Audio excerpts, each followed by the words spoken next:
Ward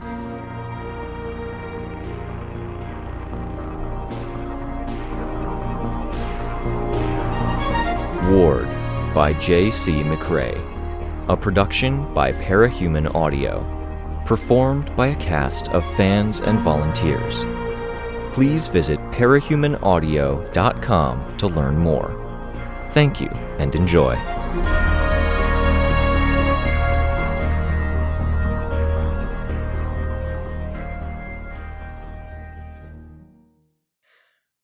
Arc 18, Radiation, Chapter 9. Kenzie sat back in a chair too big for her, a faint sheen of sweat on her face, illuminated by a monitor that was on fire. Screens to the left and right of her showed the ongoing fights with the Titans, a constant reminder that every minute of rest we had was a minute others were fighting and putting everything on the line. She didn't even seem to register it.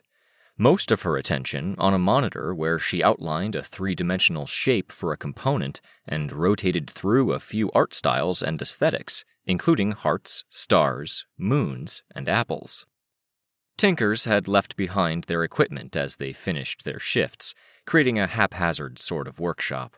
Kenzie's contribution was setting up a variety of monitors in addition to the screens that were already there. The one monitor seemed to operate with flames silently pouring out the edges, with a heat I could feel from the back of the room, while another was a sphincter-like ring of red flesh quivering as it strained to yawn wide, a soap bubble film stretching across the gap, the de facto screen for displaying the video feed. The material fabricator that hummed on a table nearby was someone else's, posted with a very angry-looking piece of paper, scrawled with all capital letters, many underlines, and exclamation marks, instructing people to follow specific rules when using the device. A whole lot of juxtapositions. Workbenches with tools that looked like they'd been dragged through the end of the world, paint peeling from handles and spots of rust on blades. There were crosses and religious icons stuck in the piles, and then tinker stuff just laying there, often gleaming, bright and free of dust and tarnish for the most part. Even the stuff that was damaged wasn't damaged in the same worn-down way. Clean, almost alien holes pockmarking the surface of a segment of gauntlet, sharp cuts in metal, and scuff marks that made it look like metal had been dragged across an abrasive surface with a force even a moving car might not have accomplished. Tech didn't have a cohesive feel, and looked wrong when sitting next to other pieces. It made me think of chaos. She was off in her own complicated world, losing herself in her work. I liked the notion that she was getting some support from others, even if it was just in the work the other Tinkers were sharing. She didn't chatter and didn't engage. Even when she had been doing homework in our old headquarters, she had been more vocal. I sat at the back of the room, Natalie at the same table. Both of us had computers open, but Natalie wasn't looking at hers so much as she just stared at the back of Kenzie's head. There wasn't enough in the way of bandwidth for internet, so the pages I had open updated every minute or so, with only images and notes. My foot was propped up on a stool to reduce swelling, my boot pulled off. Semiramis and little Midas had resumed fighting. Labrat was digging his heels in, using the giants my sister had helped create to protect Shin from Arachne, Hunter. Now, the only Titan who hadn't joined one of the networks. The material fabricator finished its print, hissing audibly as Kenzie cracked it open, removed a circuit board, and then dutifully cleaned the device. "You compared our fight against the Titans to humanity dealing with the Capes," I said. Natalie looked my way. "Thinking on it some?" "Capes are naturally tied into society. We have secret identities, we need groceries, roads, power, internet. Titans don't have those limitations." "True," Natalie said. "I'm sure you could tear apart the idea. I'm not invested enough to defend it." "I kind of want you to," I told her. I want to figure this out. I want to find a way forward, work out a plan. The whole idea of gathering information about these things is to inspire new lines of thought, or constraints we have to think within. This isn't the result of Tattletale's power or Kenzie's scan, but I want to explore it." "I'm not an explorer," Natalie said. "I memorize and theorize. I can talk in terms of what's established and what's likely, and work from a pretty solid backbone if you want me to sling out some maybes. Most of what I memorized doesn't even matter now." "Keep me on track, then?" I suggested. "Throw out whatever comes to mind? Call me on my shit?" "I've had a bad track record of keeping you guys on track or effectively calling you out." I acknowledged. "That's on us more than it's on you. If you want to map it to the Titans, we can't communicate effectively with them either. They're filtered out. They might as well be speaking a different language, to the point that even a game of charades wouldn't get through." "If you want me to call you out, you at least had a choice." "Yes. I think those choices largely made sense in the moment, but paint a bleak picture when you look at the big picture in retrospect." "They're making choices that make sense to them, I'm sure," she said. "Fume Hood attacked us to drive us away, but there's something of herself in there. And I guess that's the closest thing we have to a parallel to secret identities. I'm just spitballing here, for the record." "Spitball away," Natalie said. She looked over at Kenzie, who had just finished cleaning the material fabricator and was sitting back down. "There might be something more in there. Swansong might exist, buried in that crystalline structure. Kenzie says Moose and Prancer are completely gone, except for what the Titan structure needed in the way of tactics and instinct. No personality. Fume Hood isn't completely gone, apparently. There's a kernel of something." "Apparently," Natalie said. "So, do we pursue communication?" I asked. "I tried talking to her face. That didn't work. Maybe we go to the source." "Through the cracks, into an environment where the Titans are supposedly full strength and your powers are reduced." "Yeah," I said. "Depending on how we did it, we wouldn't necessarily have the ability to dive into the crystals or access different facets of ourselves. Either way, it's immensely dangerous." "With no guarantee it works," Natalie said. "High risk, low odds." I nodded. "And even if you do communicate, who's to say you talk to these powerful things and they listen? You could give them sound advice about the future and the big picture, and they could choose to press on or ignore you." I raised my eyebrow as I looked over at her. "They could, absolutely. What they want in terms of society or the big picture isn't necessarily what you want. They barely see us because they're so caught up in their own agendas. They are in conflict, though. If we have an advantage, it's that we're more or less unified." "Some of us are more aggressive," Natalie said. "Others are focused on society and how society approaches them, or protecting the world from them. I'm sure a few are trying to profit. But we're united in the fact we want them gone, if that's even possible." "People seemed to think we got close with Oberon," she observed. "I wouldn't lose hope. It's a difference from your situation and ours. There's a light at the end of the tunnel, if you can get past the train." I frowned. Mulling it over for a minute, watching Kenzie use tongs to hold a bit of metal to the flame that jetted out around the monitor, I ultimately decided to confess. Tattletale doesn't think there's necessarily a light at the end of the tunnel. Only more trains. This is our reality now, unless we can change things at their core. Natalie took that in, surprised at first, forehead creasing in worry above the large, round frames of her glasses. Then she nodded, taking it as fact. "There might still be a solution," she said. "A magic bullet, and shooting every time one pops up. Getting to the source of it all," I said, "if there is one. The problem is, it takes resources we don't have. We got, I don't even know, 75% of the way with Oberon and Scotty, with our teams fresh, every hero alive and committed, and that last 25% would have left us unable to answer the next Titan. Then you add in that we stall them and hold them at bay to keep them from connecting up, and we potentially need to dive into the cracks, and we need to deal with our own shit." "I wish I had an answer to that," Natalie said. "Except maybe it's not in Breakthrough's capacity to do it. I'm doing what I can. I'll watch Kenzie and run any errands, pass on messages, be your sounding board, whatever I can do. I'm trusting that people more capable than I am can tackle it.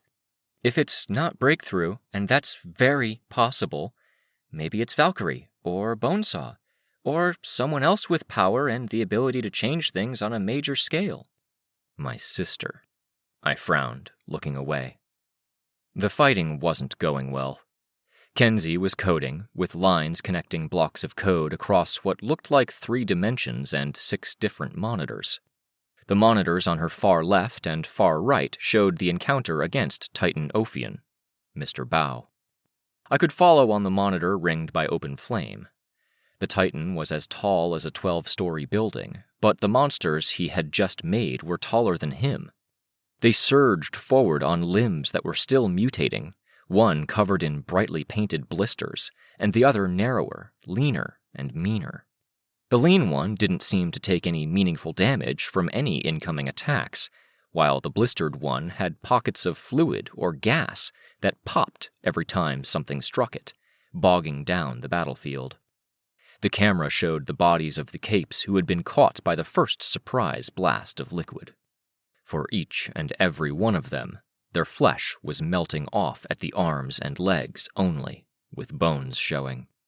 Their mobility was limited, with only a few people able to use powers to try and get away. The needles skewered them, appearing from the ground and carrying them up dozens of feet. I felt like I could throw up. Old sensations were boiling up, along with memories. I saw Kenzie turn her head to look, staring at the scene. "Kens?" I called out, feeling weirdly protective, even though there was no way this could be as visceral to her as it was to me. She turned to look at me. "You don't have to watch that. You could turn off the extra monitors." "The monitor is hooked up to power. If it's burning, it's making everything work a bit faster," she said. "Can you change the channel? It just seems like a lot of extra stress." "I can deal," she said, glancing back at the monitor. "I'm just going to focus on tinkering. I only have 30 minutes. "Need anything? Tinker-friendly snacks? Drinks?" I kind of wanted a distraction. "No, thank you. I appreciate the thought." She hunkered down over her work, putting a device together. Reaching up, she pulled the sphincter screen down, popped the film with her finger, and cinched the sphincter tight to hold a tool where she needed it. "Meaning, leave me alone," I interpreted, no longer raising my voice to be heard 50 feet away. "Yeah," Natalie agreed. "I'm not good at leaving things alone," I said. "No, you are not," Natalie said. "I'm too good at leaving things alone. I think that was why your mother wanted me involved in your project. If things had played out differently, she would have pushed me to do things to influence you. You were right in our first meeting. I might not have called her out on it if you hadn't made it absolutely clear from the start. Even then, you had to see it," I said. Natalie nodded. "Sorry. I never really saw that in reality before. Only in movies, and that was something else." Kenzie picked up a device with a pad that seemed to lock to the skin between her ear and hair, with a band that went a quarter of the way around her head. A camera eye, like one of the ones that had once encased her hair buns, was mounted on it, roving around. She wasn't wearing her hair in buns anymore, I noted. She hadn't as much since joining the Tenders. Her hair was in glossy kinks, parted at one side and used pins on both sides to help stay tucked behind her ears. She had grown up a hell of a lot in just the 2 months she'd been with us, and I felt like that was a bit of a failure on my part. She used the eye to watch more screens, finished putting together a second, and used that to watch the ongoing battle. "Assuming you can communicate with them," Natalie said, "and assuming they don't ignore you, what do you say? Help? Aren't they? Work with us. We can do more if we're coordinating and not struggling to survive them, too, while on the same battlefield as them. If Fumehood is in there somehow, is it possible she's trying, but she doesn't have the capacity?" Natalie asked. "I talked to Carol once about parahumans and how it's hard for them to retire. You can't just turn it off. What if they can't hold back? I shook my head. I don't know. If she's in there, it would have been done already if it were that easy, Natalie said. At the very least, we need her to not try to connect to other Titans. Oberon, Scotty. Fuck. I could see on the screen that the fight against Ophion was going worse now. 5 monsters with a scale dwarfing most of the old Endbringers. I pulled my phone out of my pocket, checking it had power. Still the 1/2 bar of service. The call might come to help manage that situation. If not a call, then a knock on the door. Could be an imperative, Natalie said. You're driven toward conflict. They're driven to connect. We can resist our imperatives, I said, or manage them. She says, with a twisted muscle in her foot, a bullet wound in one arm, a burn on her hand. Claw marks from an acid centipede in 2 places. In the same arm I have the burn. Part of my hand was flayed. I lost the fingernail on that hand this morning. Natalie shuddered. Chemical burn at my hairline, I said, tracing the area on my scalp. It was still tender. Noticeable? Yeah, but it'll heal, or you can comb your hair to cover it up, Natalie said. I'm guessing. Before I met you guys, the only times I had to get the first aid kit out was to tweeze out broken glass from my foot. I don't really know about recovery times or what something like that looks like a year from now. I sighed. I heard creaks on the stairs behind me, and I twisted around to look at the closed door to the upper level. Using my force field, I opened the door a crack. It opened so the flat of the door blocked my view, but I could see through the gap between door and frame. The team. Rein came up the stairs, costume on, mask pulled off. Sveta and Tristan behind him. Hi! Kenzie greeted them. She was in the process of milking the stem of the sphincter thing, which was as narrow as a finger. Fluid oozed at the aperture. What the hell is that? Tristan asked. Screen, Kenzie said, hooking fingers inside the thing and prying it open. The ooze at the aperture stretched to a thin film, which flickered and then consolidated into a clear image. See? Oh, I see, Tristan said. Is this a new direction you're going? No, gosh. I wish I had the free time to dabble in organic cameras and screen technology, but I really don't. Thank God, Tristan said, clapping gauntlets together in a praying gesture, raising his face to the ceiling. Sorry to make a commotion as we come in, Rein said. Can I share your workshop? I don't need much space. I don't mind commotion. It's not so lonely, Kenzie said, spinning around in her chair to face us, wiping at her hand with a tissue. Just so long as it's not constant distractions like you asking me questions. I'm rushing to get stuff done. As for sharing, I only have the workshop for 6 more minutes, though. I requested a 15-minute block of time, and I have the next time slot, Rein said. You can stay and keep doing what you're doing, and I'll just take up half of one of these long tables. Oh, crap, okay, Kenzie said, turning around, hitting buttons and turning off machines. Wait, why are you? Because I was shutting down and rushing production and getting ready to pack up, she said. But if I can keep going, I don't want to stop it now, she said. Jesus in hell, that flaming monitor thing is hot, Rein observed. Kenzie and Rein continued their back and forth, while Tristan pulled over a chair, and Sveta pulled her lower body apart, seating herself on the stool without requiring me to move my foot. I could feel some touches here and there, but not as much contact as I might have expected to have with my foot stuck in my best friend's midsection. Can you raise it? I asked. She scooted a bit closer to me without getting up from her seat, tendrils pressing against the ground to lift up her body and the stool. Tendrils found my ankle and calf, becoming a sling that felt a bit abrasive around the edges.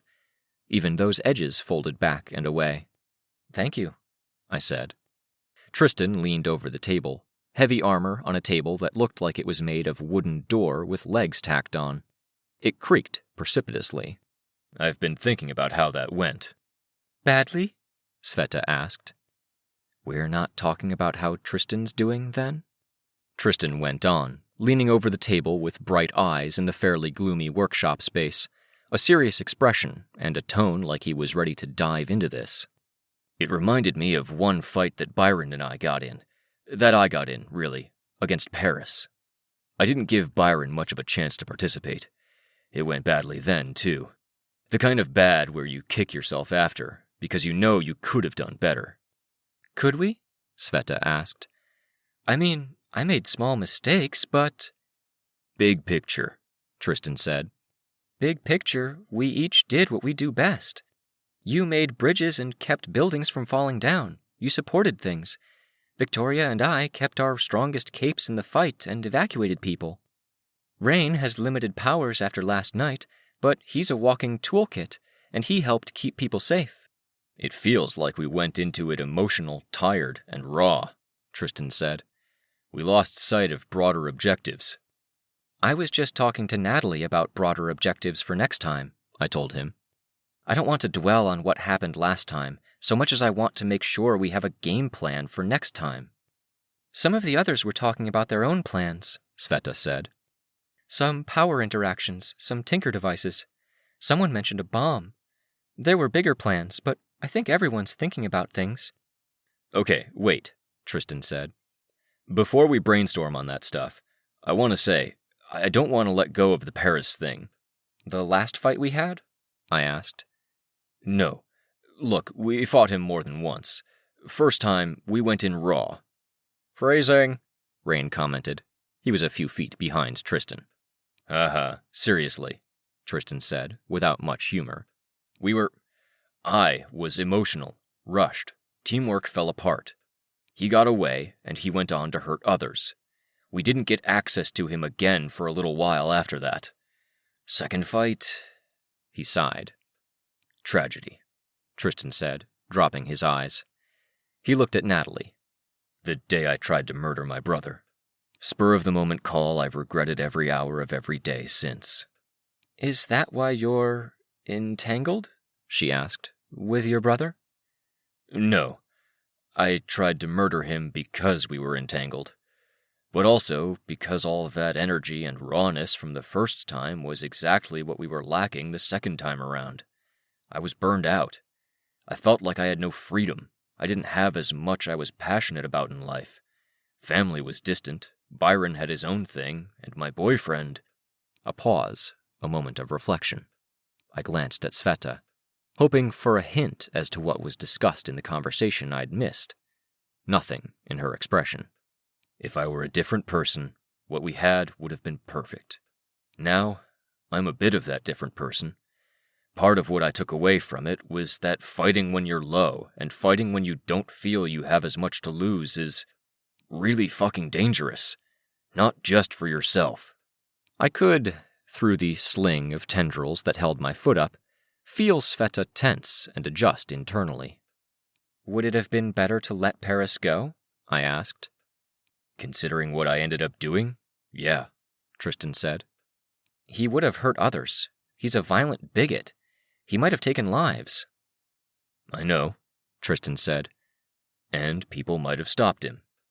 I was saying something similar to Victoria earlier, Natalie said. The onus isn't on this particular group to handle the crisis. It's okay to back down and let others be the heroes and heroines. What if the only way forward is if everyone is striving to be the heroes and heroines? I asked. I wanted to lean forward like Tristan was doing, to punctuate my statement instead of leaning back in my seat, but Sveta had my foot. It's like playing the lottery. Buying one ticket is insanity, but buying 1,000 tickets gives you 1,000 chances. Buying lottery tickets is still dumb, Natalie said. That's not my point.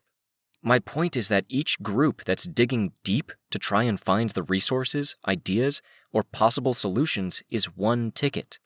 I don't feel like we can relax like that. Not relax, Natalie said. Just, instead of hurting yourself to buy the lottery tickets, spend what you can. Trust that others will do the same. You're kind of missing the point here, I told her.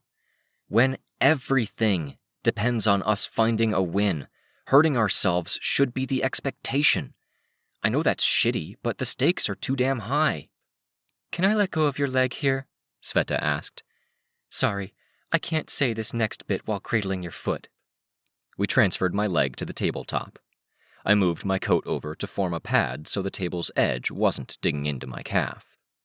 My personal anecdote is that I have spent every day of my life that I can remember, dream memories excepted, dealing with the actions of people who acted on similar philosophies. That's not fair, I said. It's not. But they felt we were all obligated to make the sacrifices necessary to save the world. They made us make those sacrifices without telling us why, because our ignorance was better. Khepri did something very similar. She turned people into puppets and put them in Scion's way. I was one of those puppets. So was I, Victoria. So was Tristan. So was Kenzie. We weren't put directly in the way, but we were pulled into it. The difference between Cauldron and me is that I'm volunteering. I'm acknowledging the reality. I'm putting myself in the line of fire. I'm not going to twist anyone's arm to ask them to do it. If any of you feel like you can't do it, I won't hold it against you. You might, Sveta said. I know you. You'd make the judgment, but you wouldn't act on it. I frowned. I would too, she said. I know you'd make that call for yourself and yourself alone, but it's not a huge leap to expecting others to. It kind of is, I said. Okay, fine, I'll clarify. It's not a huge leap from feeling that way to subconsciously acting on it. It's the same kind of thinking to what motivated Cauldron, and it's really disquieting to think my friend can get so close to being that kind of a monster? Natalie asked. I hate that word, Sveta said. Sorry. Not really the word I wanted, Sveta said. I don't think you're Cauldron, Victoria. I do think that Tristan's right. We're tired, and we might get through this next fight intact. We're hurting. We're burned out. Last night with the dream was hard enough. It wasn't all that long ago that we stormed the teacher base and lost Ashley in the process. When I talk about what happened in the second fight against Paris, I'm not making excuses, Tristan said. I'm saying we do awful things if we lose focus at the wrong times. I want that focus moving forward. I want a game plan. I want teamwork. And if we're going to make necessary self-sacrifices to step onto this battlefield, then let's make sure there's a point to it. I could hear the conviction in his tone, and I could see the concern on Sveta's face at that conviction. But Sveta nodded. Agreed. Best if we can do it without the sacrifice, Natalie said. One of the old patrol leaders once accused me of being too close to the world of capes, I told her. I worry you're not close enough to see that might not be an option. Maybe, she said, but as someone who's been watching this group from afar for a while, I'm worried that some members of your group would sacrifice themselves even when it wasn't necessary. I don't know if you're talking about me, Rein said, but I have an excuse. I was raised by a really stupid doomsday cult. He held a fixed-up mechanical arm, and that arm held up a dusty cross that had a stick figure with boobs carved into it. Wow, Tristan said, leaning back in his seat, looking at the thing. He reached back for it, and Rein moved the arm to place the cross in Tristan's hand. Tristan turned it around, revealing a snake made of dicks carved along the longer arm of the cross. I was talking to some of the wardens, Sveta said, taking advantage of the lull in the conversation. They're handling some of the bigger plans. Teacher is one resource. He's captive, and he's telling us stuff they didn't know. Got that, Kenzie called out. I'll print it out downstairs. So she was listening. More back to normal now? Armstrong asked me to join a discussion about Case 53s, do some tests, get scanned, have some thinkers look at us, Sveta said. Kenzie got some scans of things. Others have their own data. We're thinking maybe the Case 53s are closer to what Titans are than humans. Maybe there are insights there. It's a bit of a reach, in my opinion. When do you go? I asked. Soon, after this conversation. They don't think it'll take long, and we wanted to avoid having me and some of the other Case 53s in one place. Some are pretty hostile still, and they're stressed out. Shit. It sucked it was the case, but I was glad my friend was going to be around tonight. Makes sense. Sveta went on. On a similar note, Tattletale said the Thinkers are analyzing Titan Fortuna and the Simorg. With those two, you can never be sure, but it looks like they aren't aligned. The Simorg is interfering with the information Fortuna is trying to transmit to her network. To do what? Rein asked, interest piqued by the mention of the Endbringer. No idea, Sveta said. Could be a misdirect, he said. Sveta nodded. Could, absolutely. But once you start thinking like that about a precog, there's no coming back up for air. It sucks you down. With Contessa, we found a possible in. A weak Case 53 that Thinkers couldn't see clearly. We helped him get stronger, mostly by giving him a chance to figure out how it worked, and then we moved fast. We should move fast. So, we assume she's being forthright and is getting in the Titan's way, I said. Dauntless is fighting off any of her Titans that try to get close to her, so they can't connect or do whatever Moose and Prancer did. Some of the Wardens are going to see what they can do to make him stronger. That's insane, Rein said. It makes a dark kind of sense, Natalie said, meeting my eyes. When you're dealing with things this powerful, you make concessions. You guess who you can trust and work with that. And us? Tristan asked. I was talking to Kenzie about it, I said. I saw Kenzie turn around in her seat. Rein enters the dream tonight. I don't know if we send some people in with him, trust them to handle it, fend off any guardians and get access to something meaningful, but maybe we also send in a hit squad through the crevices, go down to an equivalent area, and attack Alice's looking glass from the other side. That's a lot of investment, Tristan said. Don't get me wrong, I like the idea of having backup plans and layering our defenses, but... Sveta picked up where Tristan had trailed off. But they want us active tonight. We get a few hours of rest, and then they want us back on the battlefield. Makes sense, I said, quiet. I looked over at Rein. I don't want to leave him hanging out to dry, though. I don't want you to either, but we were just talking about the sacrifices we have to make, he said. I think you could make the pitch and they might listen, Sveta said. Especially if we let them make the call on who to send. It's hard to part with capes, but it's also a chance to get in there and take another look at the system. I felt a little nervous about the idea. I'd fixed something broken diving into there. Would a second contact ruin things? Or worse? It's something to think about, Tristan said, nodding to himself. There was more noise at the stairs. Another arrival? Shoot, are we out of time already?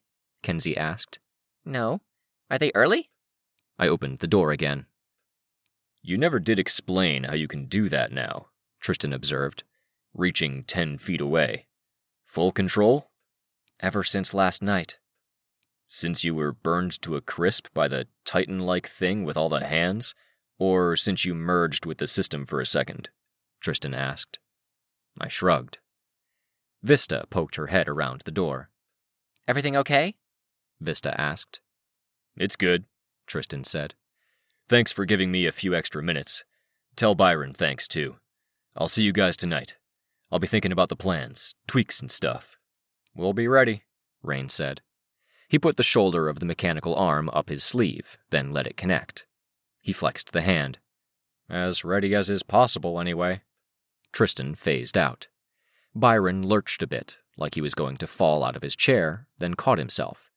He took in a deep breath. Vista reached over, and he reached up, taking her hand, giving it a squeeze before letting it go.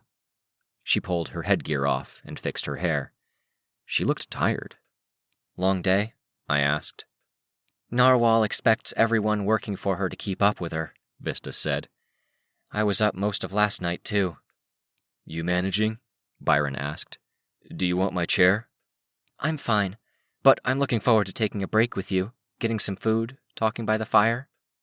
That sounds so nice, Byron said. Not to sound like I'm hurrying you guys along so Byron can hang out with me, but the guy downstairs was looking pretty impatient, Vista said. I'm done, mostly, Kenzie said. Give me a minute. I've got to clean up. I'll clean up if I can start right away, a voice said at the door. The voice came from a gangly-looking dude with a cutout in his mask, just below his mouth, so a beard caked in gel could be shaped into a crescent. You'll follow the instructions exactly? Kenzie asked, hands on her hips now. Soup was very specific. I don't want to get on his bad side. I will, the guy said. I'm leaving some screens behind. They aren't really efficient to carry with. And there's a visualization socket. You can plug any data device in and it'll visualize every bit of data you've got. All pictures, all models. Can I get to work? Okay, Kenzie said, smiling. She winked. Check it out, though. I will. He grabbed boxes from under the tables and began unpacking them before Kenzie was fully done. She gave a box of Tinker stuff to Rein to carry, then gave me another. As a group, we filed out, down the creaky wooden stairs, past the lower level where Tinkers with heavier gear that wouldn't make it up wooden stairs were working, and into the cold evening. Kenzie was still putting on her winter jacket as she stepped outside, and I gave her a hand, tugging the collar behind her neck up into place. I missed your name, I heard Vista. Natalie, team lawyer. Natalie, yes. I remember the team lawyer thing. You were there when we consigned some prisoners to the prison world. I was. Thanks for backing these guys up. They're some of my favorite people. I can't do much, Natalie said. Most of my expertise is legal. You never know, Vista said. I was talking to Gollum, a teammate of mine. He was there when Gold Morning kicked off. It was a person without powers who stopped Jack. I remember reading about that, I said. Didn't stop Gold Morning, Rein said. No, Vista said. But everyone has a role to fill. Even just the fact that you're here, and you're clear-minded, and hopefully not freaking out too badly. Not too badly, Natalie said, her voice dry. That matters, Vista said. I hope so. I was going to lose my mind sitting in a sea of white tents with other evacuees, listening to the hum of the heater and waiting to see if the world ended, Natalie said. If I'm here, maybe I'm useless, but that's not the worst thing in the world. There's space. I don't need a lot. I was in one of those seas of white tents a couple of hours ago, Vista said. I wouldn't want to while away the hours then there either. We reached the crossroads just a bit down the path from the workshop. We stopped. I'm going, Sveta said. Taking a portal to the warden's headquarters, getting scanned. I'll be back. I'll be with Vista, Byron said. But we'll stay where you can find us, probably by the fire. I nodded. Is Tattletale around? She'll be with the thinkers at the headquarters, Sveta said. Brainstorming. I was thinking, it wouldn't be a bad move if Lookout got some sleep. An early bedtime, Kenzie said, in as displeased a tone as I'd ever heard from her that wasn't outright shouting. A nap, before what might be another long night, Sveta told Kenzie. She looked at me. Maybe you too. I have stuff I can do. You're hurt, you're healing, and a little bit of rest goes a long, long way. I frowned. Clear your mind, Sveta told me. I kind of don't want my mind to be clear. All the clutter and avoidant thinking is really helping, to be honest. That's a really, really good sign you need to rest, she said. Seconded, Natalie said, quiet. Come on, you can't second that. Because I'm not an official team member? Because I don't want to stop now. There are people I can talk to, things I can arrange. Like? Sveta asked. I spread my hands. I don't know, You don't know. Sveta cut me off. You didn't let me finish. She paused, waiting. And I apparently took a second too long to formulate my thought. She tilted her head a bit, giving me a mom look. Except it wasn't really my mom's sort of look, at least not before her head injury. None of the exasperated affection. My mother was too collected to be that exasperated. Where are we resting? I asked. My house, Rein said. This way. White house with a big white stable, in case you're looking for it in better light. I thought of what I'd seen on the screen. People are fighting tooth and nail right this very second. Dying. Homes are being destroyed. World-ending threats are inching toward completion. I followed them.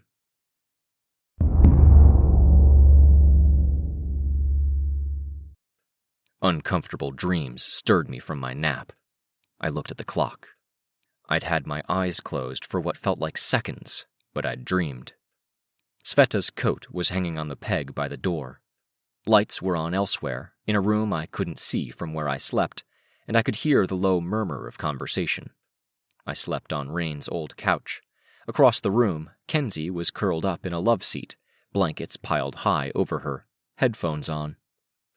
A phone screen glowed, but she didn't look at it. A projected figure sat by her.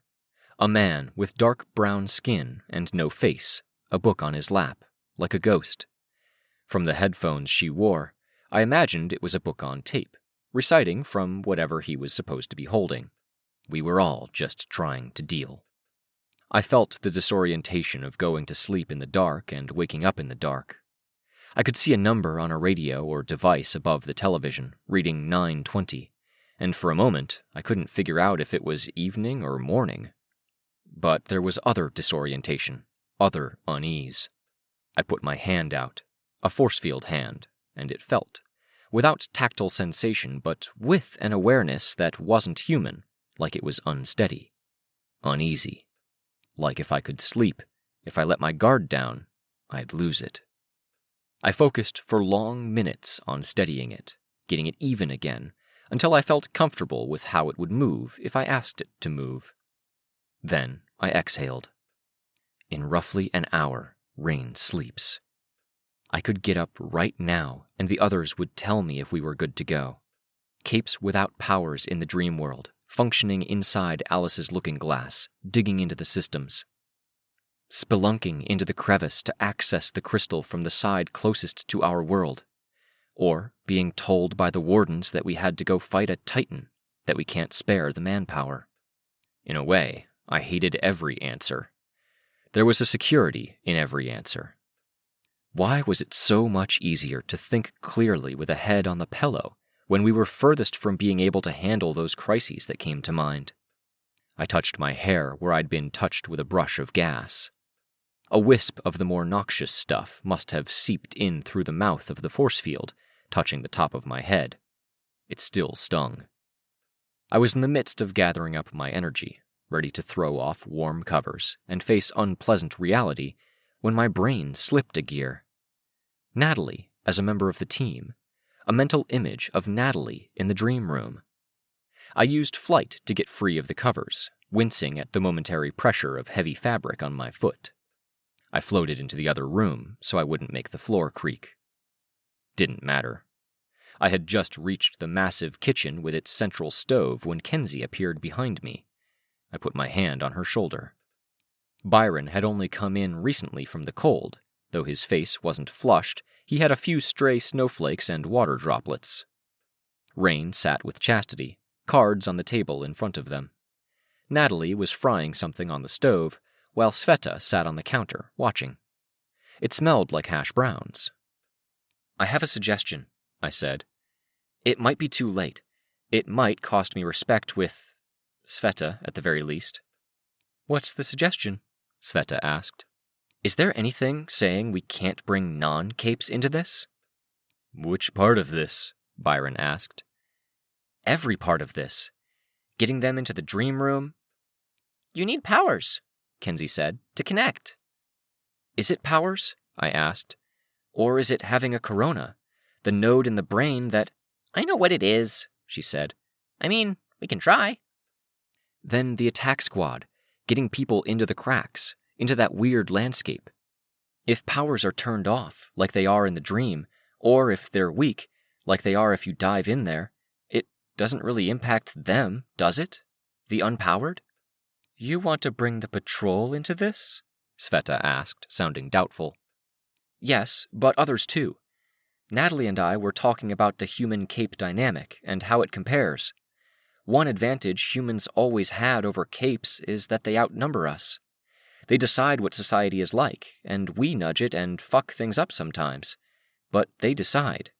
Well, humans really outnumber the Titans. That's a lot to ask, Rein said. Depending on how it goes, it could be really fucking ugly, I said. It could be a massacre. It could also be a massacre if they stay home and do nothing. Sveta stared at me, her expression serious. I could read her mind, really. I was just talking about this, she thinks. Asking others to make sacrifices. We gather an army, from the tent cities, as necessary. If Natalie wasn't comfortable staying, maybe some other able-bodied people are restless too. Heroes play defense. Maybe the wardens thought of this, but they didn't have a great idea about where to send the civilians if they used them. Maybe they're defaulting to a mindset of wanting to protect the citizens and handle things themselves. Maybe they don't want to throw away lives against an enemy even capes can't stop, Sveta said. We have jobs we can give them. We make an army and they dismantle, bomb, target, whatever. But they fill in that spot accompanying Rein into the dream. They spelunk into the crevices. They interfere. I'm sure we have the data to know where and how to attack, I said. But we make it clear this is our world, and, to a degree at least, they have to adapt to us. We use our numbers. The room was quiet, except for Kenzie clicking on her phone. I looked at Sveta again. We'll give them all the facts. Let them volunteer. We're not choosing sacrifice for them. We're letting them make the choice. There's no time, Byron said. Then we get moving now, I said, and we arrive late. I looked at everyone. I met Sveta's eyes last, searching her face for an answer, for permission to take this idea to the wardens, looking for a confirmation, one small nod.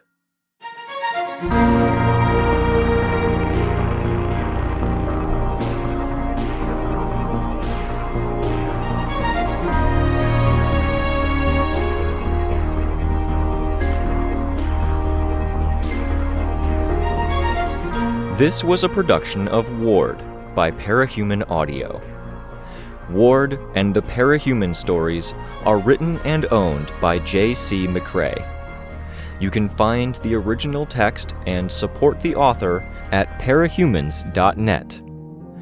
For more of the Ward audiobook, as well as other community works, please visit parahumanaudio.com. Music for this chapter was by Evan Witt. Find out more at wittynotes.com. Editing by Fyodor. Narration by Robert Rein Ramsay. Find more of their work at our website. Thank you for listening.